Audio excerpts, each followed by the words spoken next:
Good Person, 3.5 stars out of 5. This is Morgan Freeman. This is Florence Pugh. And this is one I probably could have even went.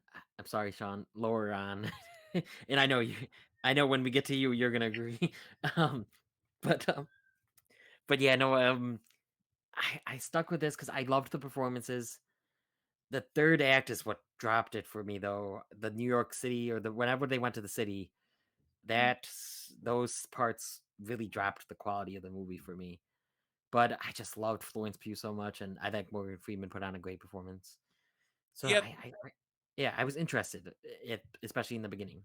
Yeah, this is the Morgan Freeman. This is kind of, we don't see Morgan Freeman in a lot of roles like this. You know, we're used to seeing Morgan Freeman playing God or being the wise man, being the the cool and the collar. We don't usually see Morgan Freeman as a flawed character very often. There was actually a part when because he likes to play with the train sets.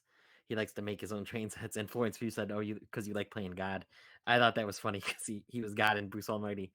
Um, Was she able to carry this film? I think so. Yeah, I love her. So before this movie, and she's one of my favorite actresses. I think that she carried it very well. I still really liked it. It's just I don't know how often I would ever rewatch it, but I liked that I watched it.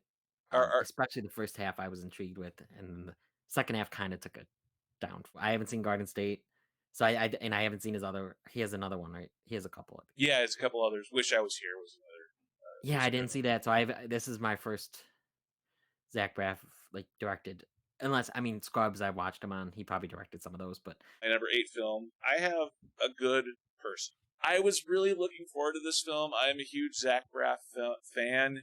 I love Garden State. I saw Garden State in theaters. I saw Wish I Was Here in theaters. I love how he can be goofy and he can be fun, but he can also take on serious, more emotional, sensitive kind of topics surrounding death and everything.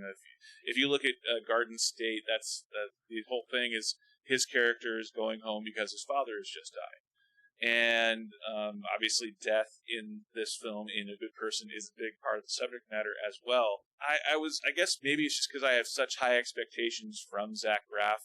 I gave this one 45 points out of 100, or 2 stars. I echo a lot of what you said about the third act of this film, but there was a disconnect for me, and this is through no fault of either Florence Pugh or Morgan Freeman. But the fact that this is a film largely about substance abuse, that's not a bad thing. But you have the central drama of the film being the death of a character, and that death is it's over distracted driving. It's not over drinking and driving. It's not over being high while driving. It's over looking down at your cell phone. And not that distracted driving can't be as deadly or be as big of an issue, but considering that this film largely is a 12-step film about recovery and addiction and trying to learn how to deal with addiction, the fact that the central drama was based off of distracted driving just seemed off to me. okay, yeah, I can get that. I wonder if maybe a reason I liked it was because I hadn't seen Zach Braff's other films, so I didn't really have any expectations, going in. And yeah, the distracting